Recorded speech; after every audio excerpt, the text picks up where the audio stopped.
ce que prône aujourd'hui le plus grand bâtisseur que la Côte d'Ivoire connaît après son excellence Papa Félix Houphouët-Boigny, qui est le président Alassane Ouattara, qui tend la main à tous les opposants, à tous ceux qui sont en désaccord avec la politique ivoirienne, qui leur dit venez, la Côte d'Ivoire est désormais unie. Nous nous battons tous pour la même cause, c'est-à-dire que c'est le bien-être des Ivoiriens, des populations. Donc ce pardon, pour moi, c'est pour dire que nous tous, nous reconnaissons les erreurs que Peter a eu à faire. C'est pourquoi moi, dès le départ, quand j'ai commencé les réseaux sociaux, je me suis mis à l'écart de la politique. Parce que de un, mon niveau scolaire ne me permet pas de faire la politique. De deux encore, pour moi, la politique, c'est pas forcément de s'injurer. La politique, c'est des échanges d'idées.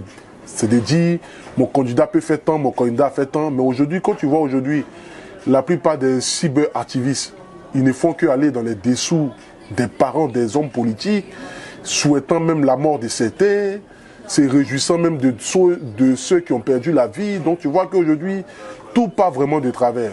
Et je prie aujourd'hui, c'est-à-dire ma voix, étant influenceur, étant artiste, pour demander pardon à l'État de Côte d'Ivoire. Pas forcément même au président, parce que je sais que le président, il n'a même pas le temps de voir ça. Lui, il est figé de comment il va faire pour faire avancer la Côte d'Ivoire. Mais c'est ceux qui sont autour, qui se sentent indignés de voir un jeune qui peut être même le petit-fils ou l'arrière-petit-fils du président lui manquer du respect. Forcément, c'est ceux-là qui ont pris le bâton pour dire non, on tape sur la table parce que ça devient trop. Et moi, je continue encore une fois de plus demander pardon parce que quand j'ai appris que sa maman ne se sent pas bien, pour moi, rien ne vaut une mère. Une mère aujourd'hui, quand aujourd'hui on fait les bêtises sur les réseaux sociaux, ceux aujourd'hui qui prennent les pots cassés, ce sont nos familles, ce sont nos parents. Aujourd'hui, voilà la maman de Peter qui n'a jamais demandé à son fils d'allumer son téléphone pour faire un direct. Aujourd'hui, se voit en train de souffrir pour les causes que son enfant a eu à faire. Donc je demande pardon à l'État de Côte d'Ivoire encore pour la libération de notre frère. Il a compris, 4 mois, 5 mois, c'est suffisant pour que au moins, c'est-à-dire qu'ils ont tapé sur la table pour parler à nous aujourd'hui qui sommes aujourd'hui les acteurs des réseaux sociaux pour dire non, c'est pas parce que vous avez la parole sur Facebook que vous devez faire telle ou telle chose. Donc voilà quoi. Dès le départ, j'ai demandé pardon quand il a été arrêté. Je fus même la première personne à faire une vidéo pour demander pardon. Voilà, pour la libération de Peter. Donc aujourd'hui, si je le fais, c'est parce que je me dis qu'il commence à être un peu à l'oubliette et c'est pas bon. Voilà. Et qu'aujourd'hui, même si je ne suis pas politique, mais je suis ivoirien, je pense à ses enfants, je pense à sa vie, à tout ce qu'il a pu laisser ici aujourd'hui en France. Par exemple, ça fait 5 mois qu'il est à Abidjan. Supposons qu'il ne paye pas sa maison ou ne paye pas jour, mais forcément le bailleur a dû mettre ses barrages dehors, il se retrouve dans quelles conditions, ses enfants mangent comment. C'est à toutes ces choses-là que moi je pense. Je suis humain, avant tout. Moi je suis quelqu'un, j'ai toujours été respectueux vis-à-vis de tous mes dévanciers des réseaux sociaux. Je salue, ça va grand frère, tu vas bien quand on se voit, soit dans un restaurant ou bien soit par hasard dans la ville, mais on se salue quand on a l'opportunité de prendre des photos. On prend, c'est tout. Voilà, on n'était pas proche pour dire que du genre on s'appelle, pour dire voilà, non. Moi je vois la souffrance de quelqu'un, je viens en aide à cette personne. Voilà, c'est tout. Donc c'est pas une histoire de montrer que c'est moi je suis à Poutou, donc du coup peut-être c'est ce que moi je vais dire que l'État de Côte d'Ivoire va écouter. Non, moi je suis venu demander pardon, plaider pour la cause des frères, pour dire il a compris la leçon. Nous tous en voit aujourd'hui comment la Côte d'Ivoire se développe. Moi, quand je vais à Abidjan, la première fois que je suis allé en Côte d'Ivoire, je n'ai pas reconnu mon pays, il faut le dire. Appelons un chien, pas un chien. C'est comme ça. Voilà, ce n'est pas une histoire de comparaison de qui fait quoi, mais ce que moi, mes yeux ont vu. Et ça, je le redis encore, c'est le plus grand bâtisseur. S'il y en a quelqu'un qui suit encore ce qu'il a pu réaliser, si après lui, on a un autre président qui fait même ne serait-ce que la moitié, mais la Côte d'Ivoire aujourd'hui, on pourra se comparer aux pays comme le Maroc, comme l'Afrique du Sud, et même dépasser même tous ces pays-là. Voilà. Donc ça, ce n'est pas une question de politique. Moi, je ne cherche aucune relation avec un homme politique. Le peu que je gagne aujourd'hui à travers mes réseaux sociaux, ça me suffit. Mais quand quelqu'un fait quelque chose de bon, on a la tendance à critiquer quand c'est pas bon. Mais quand c'est bon aussi, reconnaissons que c'est bon. L'image de la Côte d'Ivoire aujourd'hui, franchement, elle est très belle. Et ça, il faut reconnaître. Et ça, c'est grâce à tous les hommes politiques de Côte d'Ivoire qui ont décidé de mettre de l'eau dans les vins. Aujourd'hui, Tu ne peux pas me dire que tu n'es pas heureux de voir le président Ado et le président Gbagbo attraper les mains ensemble. Il y a de cela 10 ans en arrière. On pouvait penser qu'ils pouvaient se découper à la machette. Mais aujourd'hui, c'est une nouvelle Côte d'Ivoire, c'est un nouveau vent. C'est aujourd'hui cette Côte d'Ivoire que nous avons besoin, cette Côte d'Ivoire où les fils et les filles marchent dans la même direction pour le bien-être de la population. Parce qu'on le veuille ou pas, quelles que soient nos divergences politiques, mais si nos divergences politiques nous envoient en désaccord avec la stabilité de nos citoyens, mais nous devons taper sur la table. Et c'est ce qui a été fait. Aujourd'hui, Gbagbo est rentré, Blé Goudé est rentré, la plupart des exilés, bon, certaines discussions sont rentrées. Donc, c'est de cette Côte d'Ivoire qu'on a besoin, où on travaille tous ensemble. Peter 007, dans un premier temps, était un homme en tenue sans être militaire. Gendarme, policier, il détenait une Kalachnikov. Lorsqu'on a eu à interroger Peter 007 selon les informations que nous avons à la gendarmerie, je vais vous faire une confidence. Il existait un homme qu'on appelle Maître Bailly. Était-il militaire? Ni gendarme, ni policier. Non. Mais il avait des hommes à lui. Dans un état de droit, c'est inadmissible, c'est pas possible, vous êtes des miliciens. Numéro 2, il y a un dossier où un braqueur a été tué. Vous le savez. La famille du braqueur est encore vivante. Quand Peter arrive, il pose maintenant des questions. Parce que tu as eu à confesser dans l'une de tes vidéos que tu l'as tagué. Voilà le mot qui a été tué. Je l'ai tagué. Tu as tué un être humain sans procédure judiciaire, sans le livrer à la justice. Monsieur, venez répondre. Ça n'a rien à voir maintenant avec du fait que tu es maintenant proche d'un homme sur qui pèse des soupçons et une condamnation d'atteinte à la sûreté de l'État. Soro Kibafori, Guillaume, d'où tu dis, nous allons marcher bientôt sur le corps du président Alassane Ouattara. Mon frère, c'est Maka. Peter est mon ami, mais Peter ne m'a pas écouté. Je vous donne les éléments qui amènent ces reproches sur Peter. Quand je vois des gens qui disent non, bon, il n'a rien dit de mal, vous ne pouvez pas poser le problème de cette manière. Quand ton enfant déconne, frappe-le. En attendant, on cherche un gibier. Et un matin, on a mis des graines là, gibier là, il sort. Mais à la tâche en même temps. Mais tu vois, on a fait quoi? Le monsieur même qui est propriétaire de la télé, mais il a quoi aller dire même là-bas? Lorsqu'on lui a fait sortir maintenant les vidéos où il parle qu'il va marcher sur le corps du président. Mais j'ai te fait une confidence. Moi, mais je voulais aller intervenir. Comme on a monté quelques vidéos, champion, t'as dit tu es là comme ça, puis il y a une petite diarrhée qui te prend, t'as envie de sortir rapidement même de là. Rapide, c'est une dossier qui est trop compliqué. On se dit, si tu as, parce que puis tu as trop donné d'assurance, dans quelques jours, on va frapper sur Abidjan. Cher ami, voilà. C'est là maintenant que vous posez bien la question. Voici quelqu'un qui entre en Côte d'Ivoire, qui découvre une réalité, qui aurait pu ne pas venir, mais qui est venu. C'est-à-dire, il donne ce qu'on appelle une chance à la paix. On le récupère, pour moi, on le récupère, on lui dit, voici les chefs-lieux d'accusation. Si on a pu laisser Damana Picasse rentrer en Côte d'Ivoire, continuer ses tournées, on peut accorder cette chance à Peter 007. À partir du moment où il a emboîté le paquet, il est venu en Côte d'Ivoire, il est passé sur une télévision, un plateau de télé qui a commencé à parler de paix et que vraiment, parce que dès qu'il souhaiterait aussi que le président Soro Guillaume rentre au pays, moi, pour moi, ce n'est pas un délit. C'est une réalité, c'est une vérité. Parce que qu'on le veuille ou pas, c'est un fils du pays qui compte dans l'échiquier politique de la Côte d'Ivoire. Donc, dire cela n'est pas un crime. Donc, mais il faut savoir poser le problème. C'est pour ça que je te dis que les hommes de Dieu ne jouent pas un rôle franc. Parce que s'il existait une commission d'hommes de Dieu forte, que le problème était posé, ils pouvaient trouver la manière de se porter garant devant le chef de l'État. De se porter garant devant la justice. Je pense que Peter a été, excuse-moi du thème, a été naïf. Parce qu'il a vu tout le monde rentrer. Emmanuel qui était rentré. Il y a eu des cassements des papos. Tu comprends? Lui aussi voulait rentrer. Moi, à sa place, j'aurais fait mon émission, mais par Skype. Jamais j'allais rentrer. Parce qu'avant d'entrer, il faut prendre certaines informations. C'est comme moi. Vous m'invitez aujourd'hui au Gabon, je ne vais pas. Parce que j'ai fait des prises de position assez brutales vis-à-vis des autorités gabonaises sur la dépénalisation de l'homosexualité. Je ne vais pas prendre le risque d'aller tomber comme ça là-bas sur une invitation même d'un proche du président. Pour quelle raison? Il faut d'abord que j'ai toutes les garanties. Tu comprends, non? Venant même du palais avant d'y aller. Parce que tu peux arriver, une vérité que tu as dite. M. Saouni est poste du pouvoir, mais il n'est pas le pouvoir. Le ministre de la jeunesse est ministre du gouvernement. Mais il n'est pas le pouvoir. Le pouvoir est le pouvoir. Même parmi les ministres, il y a les ministres d'État. Pour dire qu'il y a des réunions auxquelles les autres ministres ne participent pas. Il y a ce qu'on appelle maintenant le cabinet du président de la République. Donc les ministres même là, ils n'ont même pas courage même d'aller voir ce qui se passe.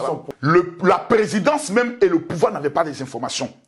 Quand Peter est rentré, ce sont les influenceurs RHDP qui ont vendu Peter. C'est eux qui ont commencé à faire sortir maintenant les éléments, les vidéos. Les vidéos, pour dire que cet homme ne doit pas sortir. Voici comment l'attention maintenant du côté sécuritaire de la Côte d'Ivoire se met en branle. Pour dire, écoutez, cet homme a été militaire de la garde du président de la République. Il dit bientôt ils vont frapper. Il est pour le coup d'État. Il dit qu'ils vont marcher sur le corps du chef du président de la République. Est-ce qu'il ne détient pas des informations sur une procédure de coup d'État qui était peut-être en jeu? Voici comment ils l'ont pris. En la Maka, il existe ce qu'on appelle les aumôniers, qui sont des pasteurs. Je prends mon téléphone, je les appelle, dit effectivement qu'il est là. Sauf qu'il y a consigne qui dit de ne pas l'approcher. Personne ne doit l'approcher. Ah, il est en isolement quand même. Il est en isolement. Selon l'information qu'ils m'ont donnée. Donc on dit que Peter 007 est décédé ou autre, ce serait insulter même le président de la République ou bien le pouvoir en place. Voilà. Il a la maca. Mais je vous dis, le problème de coup d'État est un problème dangereux. Donc il faut connaître des informations. Donc je me mets à la place, moi-même en tant que président de la République, mon frère, tu as dit trop de choses avec assurance. Tu as même dit que dans les quelques jours, on va frapper. Dis-nous.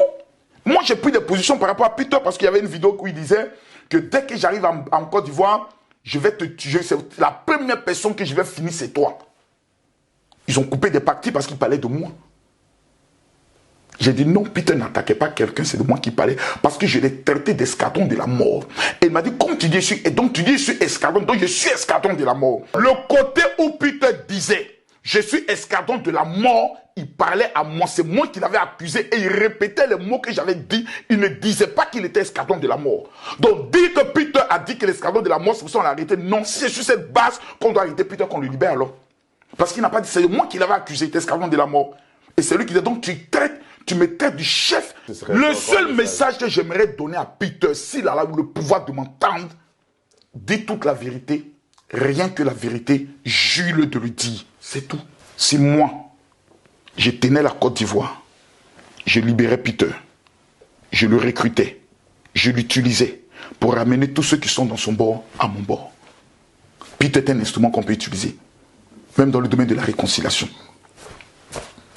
Moi, je le refais. Parce qu'on est en stratégie politique, il appartient à un camp politique. Montrons-lui l'amour de la patrie. Parce que l'amour, la Bible dit, l'amour couvre une multitude de péchés. Amen. Moi, je l'aurais fait. Et le seul message que j'aimerais lancer aux autorités du pays, moi je vais dans ce sens-là. Il faut, si on a pu récupérer, retourner Johnny Pachoko, papa n'a mère con, c'est qu'on peut prendre Peter. Depuis qu'il est en prison, nos rapports n'ont pas changé. Il sait à qui il a fait, sa confiance en moi n'a pas changé. Donc, j'ai ses nouvelles, il va bien, par l'entremise, bien sûr, de celui-là même qui est son avocat. Voilà, c'est lui qui nous donne, c'est son avocat, n'oublions pas qu'il est en isolement quand même, voilà. Et c'est son avocat qui peut le voir, et on peut rassurer déjà d'office tout le monde que toutes les rumeurs de ce qu'il il est mal en point, il serait mort et tout ça, ben c'est faux, c'est pas vrai. C'est pas vrai, ouais.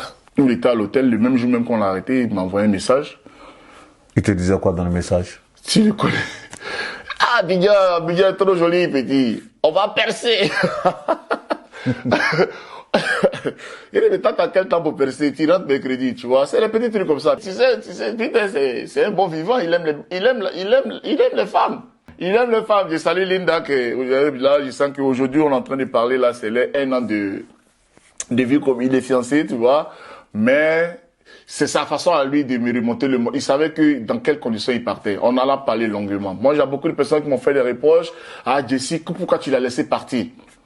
Tu comprends? Je suis en train de parler à la nation. Je sais à qui j'ai affaire à Guillaume Vergès. Donc, je ne veux pas faire la langue de bois. Peter savait dans quoi il partait. Il savait. Voilà. Ceux qui disent non, j'ai vu l'interview de Makosso que Peter a fait une erreur en partant à Abidjan. Vous savez, il y a 2 enfants du pays qui sont des célébrités politiques, des célébrités cyberactivistes. À gauche, parce que Peter c'est mon frère, il est mis à droite. À gauche, il y a Johnny Pacheco. À droite, il y a Peter. Johnny Pacheco, il est en situation de renouvellement de ses papiers. On bloque son passeport. En ce moment-là, il se rappelle qu'Alassane Ouattara, c'est le Jésus, c'est le Dieu. Parce qu'ils ont bloqué son passeport. Bon, supposons qu'il avait 10 ans supplémentaires sur son passeport. Il allait vers RHDP. Non, soyons clairs. Peter n'avait aucun problème. Il venait de déménager. Il a pris un bel appartement. Il venait avec sa chérie. Ils allaient se mettre ensemble, vivre ensemble. Il a acheté une nouvelle voiture. Il a eu son boulot. Il n'avait aucun problème. Vous comprenez? Et il se lève. Il me l'a dit, moi, mon frère. Je ne peux pas avoir tout ce que j'ai là. Et puis Abidjan qui est doux quand il n'est pas parti. Je m'avais réglé mes problèmes. Depuis un certain moment, j'ai arrêté de faire la politique. Je m'en vais. On ne peut pas rester dehors pour demander pardon à son papa. C'est au pied de son papa, on se marche, je lui ai dit papa. Je sais que j'ai déconné, pardonne-moi. Ça, c'est garçon. Donc tous ceux qui sont en train de parler, voilà, il n'est pas resté en France ici pour commencer à faire semblant de faire vidéo. Oui, allô, je suis RHDP. Oui, papa Alassane Ouattara. En tout cas, c'est le meilleur président. Il a fait goudron, il a mis lumière. Il n'a pas fait ça. Il s'est levé, il allait au pied de son père. Papa, je reconnais mes fautes. Et depuis son arrestation, c'est l'attitude que non seulement lui-même, son avocat et nous tous là, on est dans le pardon. Mieux, sa mère qu'il a mis au monde, son père, se sont mis à genoux, demander pardon au chef de l'État. Vous voulez qu'on dise quoi? Nous, on est dans notre pardon. On croit bien sûr en justice, mais vous savez bien sûr que le chef suprême de tout ça, c'est le chef de l'État. Il a fait 2 courriers de sa prison, écrit au chef de l'État pour lui demander pardon, écrit au ministre de la Défense, ministre d'État, Téné Ibrahim Ouattara, pour lui demander pardon pour tous les manquements, pour tous les injures, pour tout ce qu'il a fait. Il a demandé pardon. Et nous, on attend la réponse et espérons que ça touche le cœur des autorités pour qu'on puisse retrouver notre frère et danser. Vous savez, c'est de la politique. Voilà. Le GPS, jusqu'à peu du contraire, n'est pas inscrit comme un groupement, un groupe armé. C'est un groupe politique. Je salue ici au passage notre maman Anne-Marie Bonifo qui est sur place à Abidjan, qui fait beaucoup de choses, qui se bat pour implanter le parti dans la Côte d'Ivoire. En tout cas, franchement, elle fait un gros boulot. Ceux qui sont en exil, en tout cas, que Dieu leur donne le courage de résister. On n'a pas besoin de suivre la masse. Chacun a ses idéaux. Tu es mon grand frère, mais tu es journaliste, moi je suis blogueur. Je n'ai pas dit que parce que mon grand frère est journaliste, il faut que ce soit journaliste forcé. Chacun a sa voix dans la vie. Et la personne dont on parle d'elle là, c'est une personne qui était voilà, en acquaintance avec le pouvoir. Elle a été vraiment la cheville ouvrière, on l'a vu. Donc, faut pas qu'on parle de ce monsieur comme un parvenu qui est quitté de nulle part et qu'on est bête de suivre quelqu'un qui est égaré. Le monsieur a été Premier ministre. Et il a été président de l'Assemblée nationale. On parle de quoi? Donc, moi, je pense que c'est un débat stérile et je ne vais pas m'apitoyer là-dessus. Le jour que, politiquement, ils trouveront un accord, qui savait qu'un jour Blé Goudé allait rentrer au pays? Les mêmes cyberactivistes qui sont aujourd'hui en Côte d'Ivoire aux côtés de Blé Goudé, quand Blé Goudé était en palabre avec le chef de l'État, il faisait les directs pour insulter le chef de l'État. Aujourd'hui, ils se sont réconciliés. Le langage change en fonction des circonstances. On en parle, ben le vieux. On dit on en parle, que le vieux va dire, les enfants venaient, ah le vieux, vraiment on en parle, mais maintenant tu es le vieux. Quand que tu as mis ici, là, ton djabi est joli. C'est comme ça qu'on fait la politique. Voilà. Tout ce qui nous attribue, ce sont des paroles politiques. Nous, on est serein. Je suis militant GPS, blogueur. Okay. Il y a les cyberactivistes reconnus. Je salue déjà celui, voilà, le B52, que je salue ici, et puis après Amiral, toute la grande famille, toute la team. Ce sont des Ivoiriens, voilà, ce sont des Ivoiriens. Et moi, j'ai quelque chose dans l'arrestation de Peter qui m'a fait très très mal. Tu sais, le combat qui a amené le président Alassane Ouattara au pouvoir, c'était sur un combat de choses, d'ethnie, de religion, voilà, parce que les gens estimaient qu'il y avait des choses, des gens qui sont en boubou, qui sont interdits de défiler à Abidjan. Les gens estimaient qu'il y avait des nordistes qu'on empêchait d'être des vrais Ivoiriens. Et aujourd'hui, vous vous êtes battus. Vous avez pris le pouvoir. C'est à vous maintenant de donner l'exemple pour le combat que vous-même vous avez lutté. Vous avez lutté contre le combat par rapport à vous étiez marginalisé. Et aujourd'hui, quand on met un peu une photo de Peter, il va lire, ça va faire ça. Et puis tu vois les noms, c'est Karamoro Tan, Bamba Tan, Moussa Tan. Vous-même, qui mieux que vous connaît la souffrance de la stigmatisation? Vous-même qui avez connu la stigmatisation, pour laquelle vous avez pris des armes, c'est vous aujourd'hui qui êtes là à faire comme si vous voulez diviser les Ivoiriens. Et nous on dit non. Voilà, nous on dit non. La Côte d'Ivoire est une indivisible, la Côte d'Ivoire appartient à tout le monde. Celui qui vient, il va vers le peuple, il va expliquer son projet de société, son programme de gouvernement. Si le peuple le choisit, c'est le peuple qui choisit. Quand on finit de voter là, on vient manger nos kabato, on vient manger notre tchéké, on vient manger nos foutus, et ça continue. On a les âmes pour le faire, et nos grands frères, nos leaders ne nous accompagnent pas, et ça nous fait mal. Je n'ai pas de contact avec M. Kigbafori Sorogium. Mais j'ai les nouvelles du président du GPS. Vous savez, quand tout ce qu'on entendait sur les réseaux sociaux, nous on s'est dit que avec on connaît la Côte d'Ivoire, on est des Ivoiriens. Moi quand on a arrêté Peter, peut-être pour moi on va dire non, ils ont retenu le corps de ton frère dans la forêt du Banco, mais c'est pas le cas. Ils l'ont mis là-bas en attente de jugement. Donc Peter n'est pas un prisonnier. Il vit pas en Côte d'Ivoire, il vit en France. Donc on le prend, on le met quelque part, le temps de mener enquête pour savoir est-ce que les charges qui sont retenues contre lui sont avérées, et après soit on fait un non-lieu, voilà, c'est pas de suite, ou soit ben voilà, on le juge et on lui donne une condamnation. S'il y a des preuves établies et que vraiment les charges qui sont contre lui sont là. Donc nous, on est lucide. En Côte d'Ivoire, il y a des gens qui sont à l'école, mais il y a des gens comme qui ont été autodidactes, qui se sont cultivés en lisant des livres, on sait comment ça se passe, ce sont des procédures. Bon, Peter n'a pas encore été jugé. Donc, sur quelle base les gens le prennent pour un pestiféré, mais pour un malfaiteur?